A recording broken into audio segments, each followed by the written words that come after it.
You can listen to the Canadian Gothic early and ad-free on Amazon Music. Include it with Prime. At the base of a post where a missing poster is still displayed, a memorial of soft toys slowly grows. Flowers and pinwheels paying tribute to an 11-year-old boy the people of Calgary had tried so hard to find. Still chokes me up, but it was beautiful to see Calgary pull together to find this sweet little boy and bring him home to his family. The nonverbal neurodivergent child went missing on July 16th after walking away from his northwest Calgary day home. After an exhaustive ground search involving drones, dogs, aquatic search and rescue crews, and thousands of volunteers, came a critical clue. On Tuesday, we received information from a member of the public who located evidence consistent with the clothing Parker was last known to be wearing. Search teams were deployed, and as a result of those efforts, the body of a small child has been located. You are listening to Canadian Gothic. Ms. Madeleine Klein, we're here meeting on unpleasant circumstances. I think as this case dragged on, it became more and more likely that we'd be having this talk. I actually was starting to fear that we wouldn't be having this talk. After Parker been missing, a week, I thought the chances of him being found healthy and alive and safe were slim to zero. But then when it stretched on, into 10 days, that made me start questioning, will they ever find Parker? Will this be turned into like a Jack and Lily Sullivan thing? It's a good thing that there is an end to this and an answer to the question of, where is Parker and what happened? But this is not the outcome anyone wanted to see. No, I was absolutely heartbroken when I saw the news. But I thought the exact same thing as you when I was thinking about it after our last episode. There came a point where I was like, what if he is never found? Like, just kind of vanished? That would be so bizarre, right? And then another part of me, so after you and I wrapped up our episode last week, you and I were talking off the record about something I wish we would have mentioned earlier. It doesn't matter now, but you said, like, what if he climbed into a truck and the truck drove away or whatever, and then I was thinking, what if he's found in a city wandering? I tried to keep a little bit of hope, but yeah, it's just exactly. When you get into day 10, 11, and 12, it's hard. So for people tuning in, this is obviously our follow-up episode to the discussion we had last week about the disappearance of 11-year-old Calgary autistic nonverbal child Parker Wells. As anyone who's listened to this much of the episode has already knows, he was found deceased, sadly, yesterday at the time of our recording. But the purpose of this episode is going to be to get everyone caught up with everything that's happened since our past episode, and we'll share everything we know about the discovery of Parker's remains and the circumstances that lead up to that. So I think the first thing I want to get into that's going to get us caught up to Wednesday, July 29th's discovery of Parker's remains. The first thing I want to touch on is something that happened earlier this week on Monday, a couple days after we released our original episode covering Parker's case, was an announcement by the police that also was pretty upsetting and tragic, but not surprising. I want to play a short clip from Global News, which outlines the Calgary Police Service's decision to scale back the search. And I think a lot of people saw this as a very scary situation. And I know I did, because when I heard the police were scaling back the search, that was when I started to think, oh man, like, is this question going to remain unanswered? So let's just listen to some news coverage of the scaling back of the search. It's a mission that has united Calgarians, inspiring them to spend hours searching, to leave out toys, and to plaster missing person posters on every surface, all in an effort to find Parker. I hope that somebody has looked after him, but it's really sad. CPS announcing Monday officers are refocusing efforts and pausing their physical search, saying after 12 days, there's nowhere in the current search area left to look for the missing neurodivergent, nonverbal 11-year-old who was last seen July 16th. We are still carrying on. This is not the end. We're just waiting for that little bit of information. It is our sincerest hope that Parker is still alive. But realistically, every day that goes by makes that hope less likely. So I think a lot of what they say I felt was just a very sensitive approach to saying, we've searched everywhere we can. We think it's unlikely that he's alive. And we're not going to just be doing these large scale ground searches. We're going to refocus, and I'm using air quotes, refocus our efforts into what they described at the time as an evidence-based approach to it. Meaning we're not going to just have cops and search parties all over Calgary searching in dumpsters and everything else. We're going to wait till tips come in and we'll go investigate them. And in that clip, you heard a police officer say, we're just waiting for that one puzzle piece. I thought it was something along the lines of like, we're just waiting for that one puzzle piece to come in that will help us put this together. And, that we'll come back to that point because we're going to hear from that same cop in a few minutes as we get going. But what are your initial thoughts of hearing we're scaling back the search? Well, it wasn't surprising, but it was very disappointing, of course. Yeah. But I think we automatically assume the worst because the last time we heard the words scaling back the search was in the Jack and Lily case. Yeah. And we all know how that it ended up is still going on. You know what I'm saying? Yeah. It's never good, but they can only search so much. Like, their hands were tied at some point. Yeah, I thought it only made sense. And when you said it was disappointing to hear it, I don't think you mean like you were disappointed in the cops. You were disappointed in the situation. Yeah, exactly. The searching of that area was so intense and thorough. The public pressure and public attention and collaboration in the whole thing was so high that the chances that he was just there for 12 or 13 days or whatever it was so slim to zero that it just didn't make sense to continue that. But at what point, like I would not want to be the person that has to make that call to say, we're done this search. Exactly. But there was definitely some watering down of the language. Like they never once said like we're scaling back. They said like we're refocusing, but really it was a scaling back. Well, and it's like we have to remember this is all resources, precious resources. Why would they continue to do what they've already done? They need to find a different avenue. Mm-hmm. And that's going to lead us to the big update. Remember during that little clip we heard, there was the one moment where we heard Calgary Police Service inspector, his name is Lee Wayne. He says something that I think he was just so bang on. We are still carrying on. This is not the end. We're just waiting for that little bit of information. We're just waiting for that little piece of information. So let's take a quick break. Remember that statement. And when we come back, we'll hear how that little piece of information made its way to the Calgary Police Service and how it led them to Parker.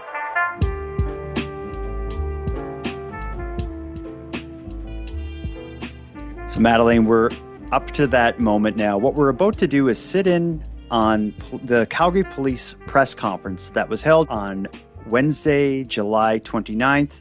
This press conference was announced just about 2 hours in advance, basically saying we're going to have an update related to the investigation into Parker Wells. When that was announced, I think anyone who saw that announcement knew something big was coming. I didn't know for sure it was going to be an announcement of we found him. I wasn't sure what to think. I knew it was going to be something big, but let's all listen in together. I have the audio of the full press conference. I broke it up into two sections. The first section is basically the police just reading a press statement announcing what had happened. The second segment is a Q&A, a question and answer period with the media, and there's a lot more to that. But let's just start by hearing the opening of the police press conference announcing the discovery of Parker. Good afternoon, everyone.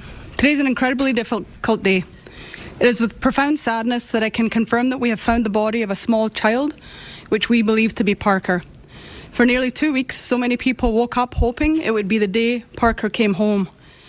Instead, we are here sharing news that it is heartbreaking for his family and for everyone who has been carrying that hope. Our thoughts are with Parker's family, loved ones, friends, and everyone who has been affected by this tragedy. On Tuesday, we received information from a member of the public who located evidence consistent with the clothing Parker was last known to be wearing. Search teams were deployed, and as a result of those efforts, the body of a small child has been located. It is believed Parker entered into a deep culvert on the west side of Deerfoot Trail, where he travelled into a network of pipes that crossed under Deerfoot Trail. His body was found in a small pipe on the east side of Deerfoot Trail. The Calgary Fire Department required specialised equipment to enter the tunnel system as the conditions were extremely unsafe. It's believed Parker was wearing all of the clothing he was last seen wearing when he entered the tunnel system. However, his shoes likely came off at some point and washed out of the culvert at a later time. The terrain is challenging and forms part of a water environment. As with any search involving water, environmental conditions can affect what can be observed and when evidence may become visible. While exhaustive efforts were made throughout this investigation, it is not always possible to completely eliminate every possibility within a large search area. Just a few days ago, I spoke about seeing the very best of our city. That remains true today. As I said earlier this week, in my 35 years with the Calgary Police Service, I have never seen such dedicated, extensive, and sustained search efforts. Searchers, volunteers, police officers, and partner agencies committed themselves to finding Parker and bringing him home safely. I want to acknowledge the efforts of our members, partner agencies, and search volunteers. Since Parker was reported missing, they worked around the clock under challenging conditions, covering vast areas of terrain, following up on thousands of pieces of information, reviewing extensive digital evidence, and pursuing every avenue available to us. Today's outcome is deeply felt by those who spent countless hours looking for him. Like everyone else, we hoped for a different outcome. Throughout this investigation, Parker's family has demonstrated extraordinary strength and courage while enduring every parent's worst nightmare. While today's news brings an end to the search for Parker, our responsibility to his family does not end here. We remain committed to understanding as much as we can about what occurred and providing those answers to his family wherever possible. We understand people will have questions, and we are committed to providing as much information as we can while respecting the integrity of the investigation and the privacy of those affected. Behind every search map, every briefing, every tip, and every hour spent looking was a little boy who was deeply loved by his family. Parker's family is asking for privacy as they navigate this profound loss, and we respectfully ask that request to be honoured. I have nothing but good things to say about the Calgary Police Service in this. Like the actual on-the-ground searching, organizing all that, managing that, getting information out on social media through short videos and all this stuff, and handling the press statements. Like I thought they really did a great job. And I also am happy to see that they were able to push it far enough to get the Amber Alert issued. And yeah, went above and beyond with getting the exception to the Amber Alert, which to my knowledge, has never in history been done. Mm-hmm. Yeah, but I think the whole thing with the Amber Alert, I think that's one thing that's going to become a discussion around this case in the future. Is clearly there needs to be something in Alberta and across Canada for when a vulnerable child goes missing, because I think, or any child. Good point. But I think the more we learn as we'll go through the rest of the press conference is the time to have saved Parker was in that first hour or two. And if an emergency alert had gone out quickly, that if anything was what was gonna save him. But what are your thoughts on that announcement at this point? Like, I know we didn't hear a whole lot yet. We know that he was found in a tunnel drainage type system underneath something they refer to as Deerfoot Trail. Of course, I'm not from Calgary. I never heard of this area, but it's actually a large, like highway. And I went on Google Maps Yeah. and kind of just to explore the area to try to see if I could get any sense of this. And just imagine a large highway through the city, but on each side of the highway is kind of like a walking trail with like a little stream, and there's benches that people can sit on, and it's not like the forest or the woods or anything. It's just kind of like a park-like setting on each side of this highway. But it seems like, and that highway isn't far at all from where Parker was last seen. So it's likely that after that last sighting of him walking by that house that we discussed in our last episode, it's likely that he just continued on and got to this little park-like area on the side of the highway. And as they described it, they believe he entered some kind of like drainage type pipe or culvert. Yeah. But it wasn't just like one pipe that went under the highway. It was one pipe that connected to other pipes that connected to other pipes. So it was a large underground drainage network that would be in a large city like Calgary. And he got in it, and I guess we'll learn more about what may have happened under there. But what they did explain in that press statement there is that what led them to it was a civilian found something, shoes that led them to this area. My only question is, how did a culvert get missed? A culvert that is a walkable distance for a 11-year-old. How was that not covered? Yeah, we'll get to that, because the next thing we're going to listen to is a Q&A with the Calgary Police Service Inspector Lee Wayne, and he answers questions from the press, and quite a few of them relate to this tunnel network and how far in Parker was and whether or not they searched in this area. And as you hear, it will begin to make sense, but it's so sad. Like, this breaks my heart, everything about this story, but especially where he met his end and the unanswered questions about what actually led to him meeting his end within that pipe, because they won't really give an explanation for that. But of course, they did say the investigation is continuing, so there will be more to come eventually, but I don't know, I don't know how public that'll be. And much like many large stories, the public moves on to other things. So whatever comes, it won't be plastered all over the news, which is that's often an issue, because this story is going to highlight some problems. When things are getting investigated and looked at, it should like the public attention should remain on it until all the issues within the story are fixed, so it doesn't happen again. But that's not necessarily how the public operates. No. And, we've seen it time and time again, honestly. It's comparable to like school shootings in the States. It's like, oh yeah, school shooting happens, thoughts and prayers. We need change, nothing changes, and repeat. Yeah, then some political thing happens. Everyone moves over there. Exactly. Let's get into the second half of the press conference. The first part is, again, just the announcement, the basics, basically the reading of that press release. Now it's going to get interesting. As I said several times, the second half is a Q&A with Calgary Police Service Inspector Lee Wayne. And he's the gentleman that we heard at the beginning of the episode say, we're just waiting for that one puzzle piece. And clearly the civilian finding Parker's shoes was it. Now, before I hit play, one thing as a podcaster that forever is a thorn in my side, police services, when they hold press conference, the audio is never great.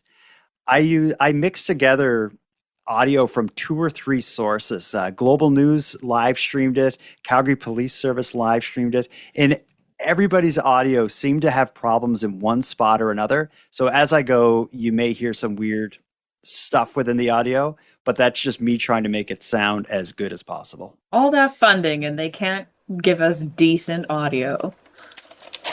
We will now take questions, and I have Inspector Lee Wayne here and Sergeant Richwell. Should we just start asking? So are you able to comment, first of all, about that area and, what's the likelihood that you guys were in that area previously, or do we think that you've been there a long time? Just kind of go over where he's found. Yeah, the area in which he was located we have been in that creek area.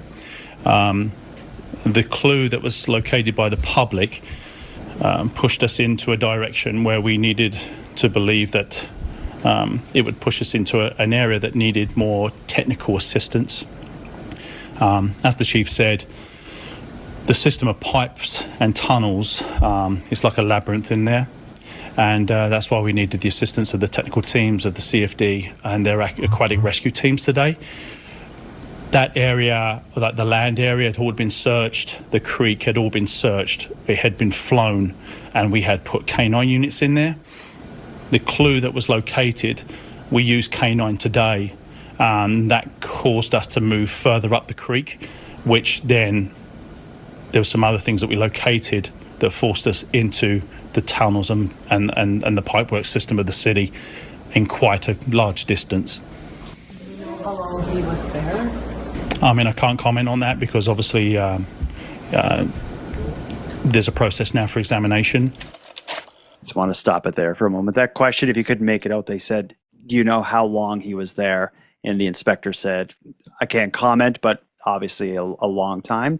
But what we heard them say so far is that the creek area, which is like a stream of water that runs alongside this highway, he says, we've searched it, we've flown over it, we had dogs down there.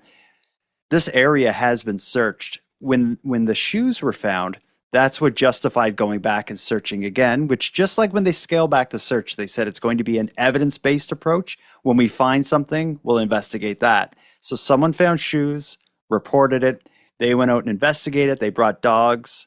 The dogs followed a scent further up this creek area than they expected. It then led them to these pipes in this tunnel system. Regular police officers can't go crawling around in there, so they had technical units, which is basically like divers and stuff, go into this, as they described it, a labyrinth of tunnels. So it's not like... Okay, so like, can you walk upright in this drainage system? Let's follow up with some further questions to the inspector because they will get questioned about the size of these pipes.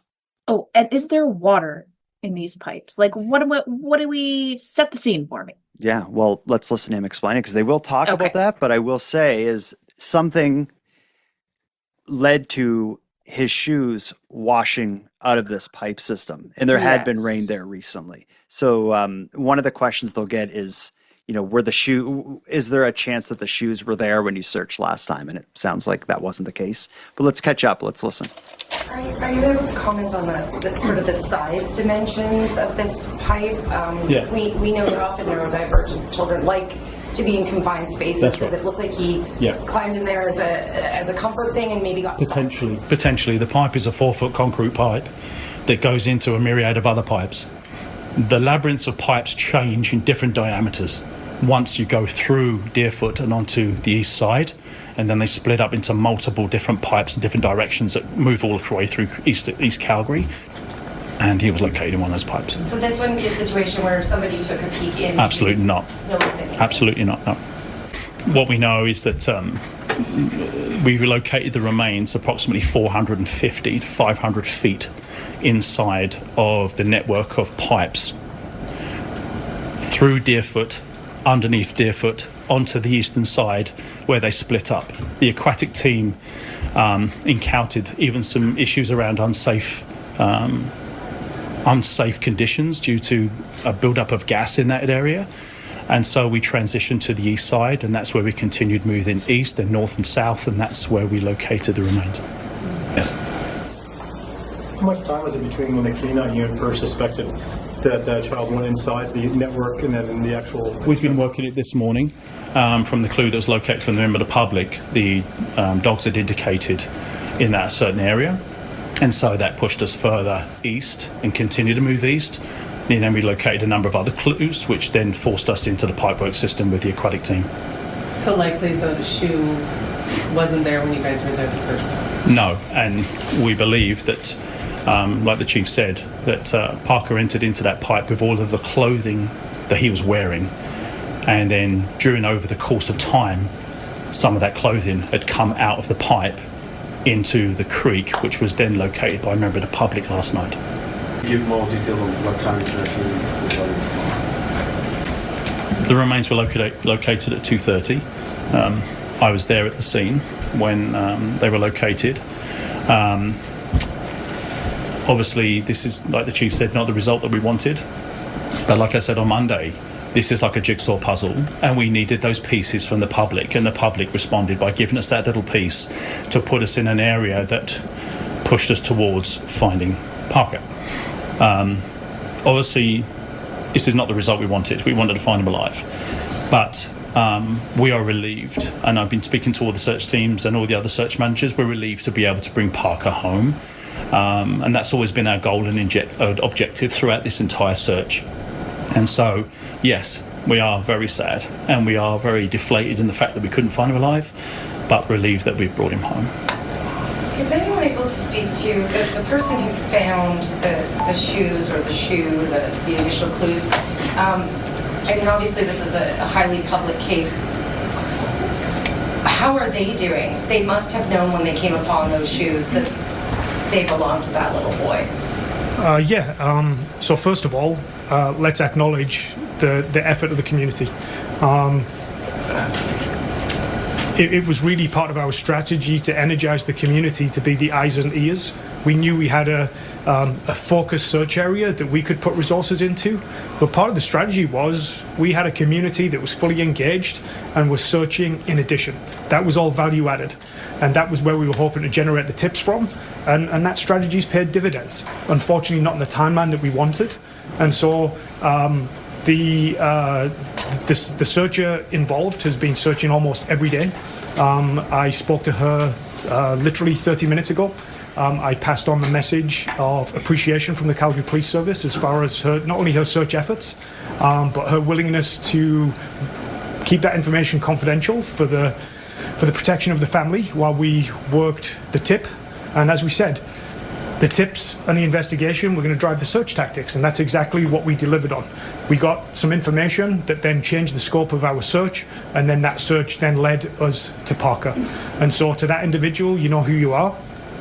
Thank you. Really appreciate the work, the time, the effort, and we have put some supports in place for that individual, and our victims assistance team are ready to support Calgarians impacted, and I'm sure there'll be many people reaching out for those services.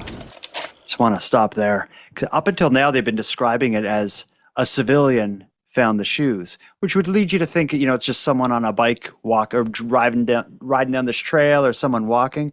But it wasn't. It was a civilian searcher. It was someone who was involved in the search for Parker, was out there every day searching. They found a pair of shoes or a shoe in this creek, and they set the whole thing in motion. And also, as you heard, they found the shoes the night before, notified the police, and agreed to not say anything and just let the police do their thing. That's a good person. It's kind of hero stuff, right? Right. Here, that's a great word. And I read that this civilian searcher was out every single day looking for Parker or clues that led to Parker. Yeah, I'll let their name come out naturally if they decide to do that, but it's slowly making its way around the internet. But I also read that one of the reasons this person who is out searching day and night on their own is so connected to the cases, I believe they also have a neurodivergent child and felt an extra strong connection to the story. That's also unconfirmed, but whoever it is that was out there searching and doing this, that's amazing. There are still good people out there. I hope they realized how many lives they just changed. Even though it's the most devastating end most devastating outcome there is, it was still such an act of selfless kindness. Yeah. And what kind of community is all about? And as we heard the Calgary police describe there is, they wanted to make something happen. There's only so many of those officers. So they engaged the public. They put things out there knowing that it was going to get people in Calgary involved in this. So I think, I just think that this case, although it's not the outcome anyone wanted, I feel like the police, the volunteer searchers, this person who found the shoe and reported the tip, I feel so many people did the right thing. For sure. There's definitely going to be room to criticize, but I don't know if that criticism is going to go towards the searchers or the police. No, absolutely not. And it shouldn't. Because I think unfortunately Parker's case really brought the community together and the world, because people around the world know about this case. Yeah. Let's continue through the Q&A because there is still a little bit more to get into. Knowing what we know today, has foul play been ruled out? Will there be a further investigation?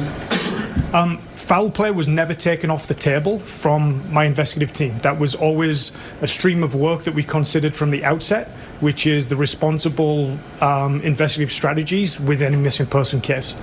However, all of the information that we received, and we always try and follow the evidence, was the fact that every time we saw Parker, he was alone. He was walking freely. There was no indication anybody was following him. And it would be a unique set of circumstances and coincidences that would lead to any wrongdoing or harm to Parker. However, we did do our due diligence. But based on the information that we have and the point last seen, we still have no information that leads to any element of wrongdoing, but we remain open to that. Right now, the scene, the area of the culvert is now under the control of the Chief Medical Examiner's office. And we will follow protocols with any death investigation where we remain open until we have results in relation to what the known cause of death was. But right now, as it stands, we are still believing that this is simply a case of misadventure with no criminality involved in it at the current time. For those who might not know, can you tell us how far is it from the place Parker was last saw to the place that... In case you did not understand what he asked, he says, for people who don't know the area, how far is it from where he was last seen by security camera? Answer that one, Richard. Yeah, from the point last seen, which is Travis Crescent, to where he is now, I'm just estimating here, but it's somewhere over a kilometre, way over a kilometre. Looking at where he was to where he is now, it's very evident that he walked in an area where there wasn't a lot of people and certainly no cameras, which is one of the issues that we had the whole time. So, yeah, that trail where he went, probably over a kilometre. Any other questions? The person who found the shoes, were they out actively looking for Parker at the time, and were they somebody who had been looking for a while? Was it a member of the public? It is. This was one of these great community resources. This is what makes us so proud of Calgary right now, is the time and effort of everybody that was involved, that not only checked their residences, they went and checked public spaces too. And it was as a result of that due diligence of our community offering that second set of eyes that's where the information came from that refocused our search efforts. So this is someone who's been committed throughout this entire investigation and search for Parker. As I said, I was in contact with that individual about 45 minutes ago, just passing our appreciation. Wow. It turned out to be just about a kilometer further away that he was found. And when you look at it on a map, he's very close to that area, but it does make sense that he wouldn't have been seen by a lot of people or appear on a lot of video because he's in this kind of like off the beaten path kind of trail on the side of the highway. But this is where I think an alert quickly could have made a difference, because as he walked along that trail, it's very likely a couple people drove by him on bikes or on, walking or something like that. And if they had an alert, maybe that would have made them be like, oh, that's that kid they're looking for. A big question that's going to come out of this story is what can be done to prevent this from happening again?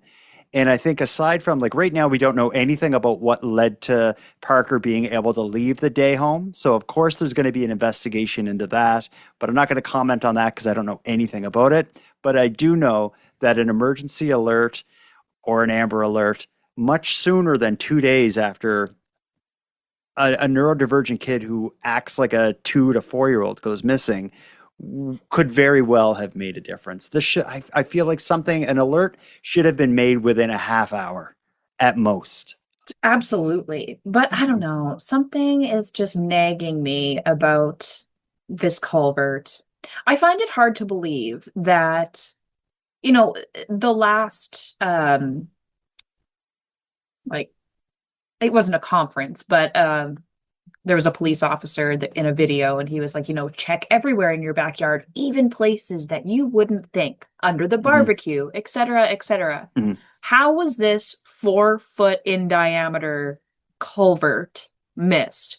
4 feet is like I could crawl into a 4-foot diameter. They said he was about 500-ish feet into it. And that also, that sounds like a lot, but that's not that far. How much is a kilometer? A kilometer is over 3,200 feet. So he was like a fraction of a kilometer in there. Like, he wasn't that far. But then again, this clearly wasn't a pipe that someone was able to just walk down into. They needed a specialized team to go down there. There was dangerous gases. And they referred to it as like a water or an aquatic area. So it's probably also a thing where maybe this pipe isn't completely empty. But, and I'm not trying to play devil's, or I don't know if a devil's advocate would be the right thing, but I'm not trying to defend the police for not finding him and the search and all this stuff. But when there are so many, like in a city like Calgary, there are so many places to search. There are sewers underneath all these streets, so it could have been in any one of those. The amount of garbage cans and sheds and bushes and everything else, like, you cannot search everywhere 100%. And I don't think many people would walk 500 feet.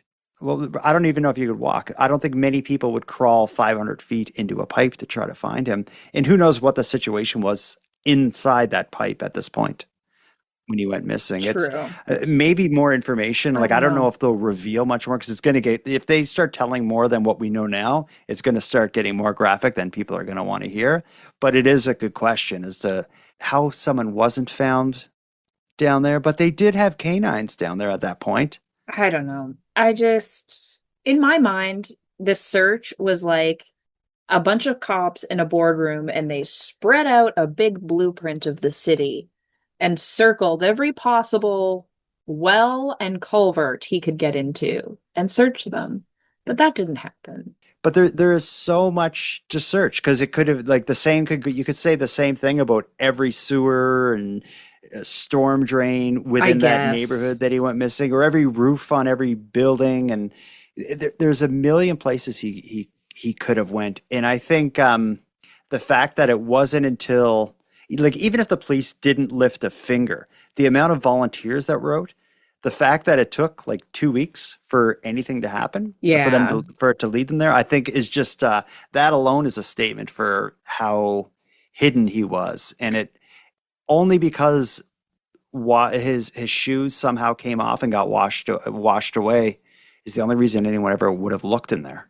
I'm wondering if this pipe was like half water, waist deep in water. Well, and it was hot. And he probably, went in there looking to cool down. And yeah. And even if there wasn't any water, it would be cooler in that pipe. This was a pipe that ran initially under a highway, but where he was found, he was already under the highway, on the other side of the highway, underground somewhere. And wow. I think a lot of people don't know what it is about me, but I'm really into like drainage and storm drains and all this stuff. I know you've sent me a video of your drainage system during a storm. Yeah, I'm quite proud of the way the drainage on my property works and my French drains. But there's a spot not too far from my house where there's creeks and stuff, and the creeks go into these underground culverts and pipes to go underneath my neighborhood and eventually make their way to the Halifax Harbor. And when I go for walks with my sweet dog, Penny, I often look at some of these large pipes. They're around my neighborhood. They're all fenced off so kids can't get near them. But I often think like, wow, like there's a whole nother world underneath our feet here that is the sewer water and the storm drainage and all this stuff. And, as you drive around the streets of an old city like Halifax, you don't realize that there is this labyrinth of tunnels underneath. And if someone went missing, it'd be damn near impossible to search all that stuff without specialized teams and divers and maps and everything else. But I don't know. I remember playing by culverts when I was a kid. And we could walk into them, but it was so dark. I would have gone further, but it was too dark and scary. Mm-hmm. But this portion of Parker's story is over. He's found, his family's asking for privacy, and I really hope they get it. But there's still a lot more to come. The Premier of Alberta, Danielle Smith, made public statements about looking into emergency alerts and Amber Alerts. And I do think something needs to and hopefully will change as a result of Parker's story, because I think it just highlights the need for a better system to manage situations like this. I think there's definitely going to be a big investigation into this day home and what led to him escaping or getting out of there. But it's hard to say at this point what happened, because all we know is that they reported that between 11:08 a.m. and 11:41 a.m. he suddenly left. I can't believe that it's not easy enough to just, if you can make an emergency alert for an active shooter or a tornado, that's as simple as going into a system, typing in what you want to be put in that little bubble and hitting send. Mm-hmm. Yeah. But let's wrap this up. This was supposed to be a quick catching up of what's going on. There's so much to say about his story. Emotions are so high. And that's another thing too. I think the changes that come out of a story like this, it also can't be something where it's just with emotion this high, a change is just hammered through. It needs to be well thought out and considered. I'm not saying like make this take forever, but I'm saying think about it and make something that will work both for the vulnerable people, but also for society as a whole. And I think there's definitely an answer there. And I hope some good comes out of this. And my deepest condolences to Parker's family, and my deepest gratitude to everyone who worked to find him. And also, and some people aren't going to want to hear this or think this is just terrible, but people are going to be outraged and angry and sad and, rightfully so, and they're going to be looking to blame. And I know we know nothing right now, but I will guarantee you that every single one of those staff at the day home are sick and feel horrible. Yeah. And I'm sure there's already a mechanism in place for when something like this happens, for an automatic review of all aspects of their care and what led to this. And I'm sure the wheels are turning big time behind the scenes. Absolutely. I'd say let the professionals deal with that, not the public, because I think the public's already made up their mind about a lot of aspects of that. But I don't want to comment on any of that until I know at least something about that's what true. led to it. Maybe that's just my sincere hope. Yeah, I should say, because we, like you said, we know nothing. But I have to tell myself there is not a world where someone would let this happen on purpose or in malice. Thank you for listening to Canadian Gothic. In Calgary, the parents of a missing 11-year-old boy who was found dead yesterday have released a statement. Parker had autism and he was nonverbal, and his parents say they were filled with sheer terror when they realized he had gone missing. They're devastated, they say, but in an audio statement, they wanted to thank the many people who helped search for him. Parker's parents recorded a message for the community before learning Wednesday's tragic news, asking police release the recording late Thursday. Hi, I'm Parker's mommy. Hi, I'm Parker's daddy. Everyone relates to having a missing child, but for a child from the special needs community it really hits hard. Well, I think there's been so many people from that community that have come out for this, because they understand things, right? Other people don't, and they know the extra special challenges, and that you can't just search for him the same way that you typically would. That you need to think outside the box and be creative, and try to find ways to connect with him. And people have done that. It's walking around as well. We've been out there searching too, and the things we've seen have been so touching. And we're not very effective searchers because we're crying all the time. But like the things we've seen, like I've seen people leaving out like hats and blankets and sensory toys, food and water. Like people even like having little kiddie pools for him to cool down. And yeah, not just missing signs, like there's special signs that Parker would understand because they're social stories, so that he knows if he sees a policeman, he can get help from them. So all of that has just been just overwhelming to see.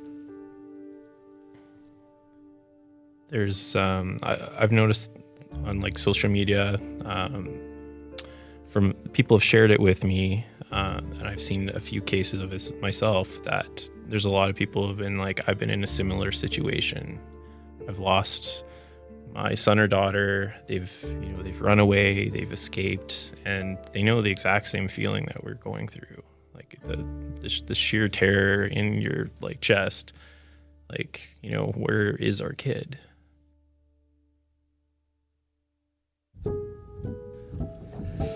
Yeah, like Parker, he's a lovable, quirky 11-year-old with severe autism. For him, the world is a really loud, confusing, chaotic place for him. He wears headphones all the time to help dampen that, to help make it, more tolerable. Parker loves animals from a distance, on his own terms. He loves music, as we've seen in the community with the police playing Disney songs. He just lights up with music.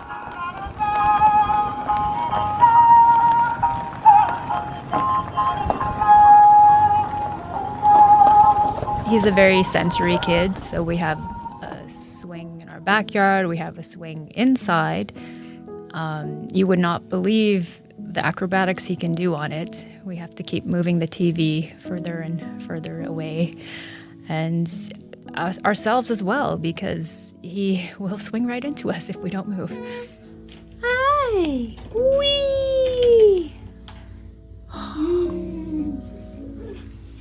When not swinging, playing with water. That's like one of his favorite things, like playing in the kiddie pools. We've got like a little spray fountain mat. Loves stepping on it and watching it splash up in his face.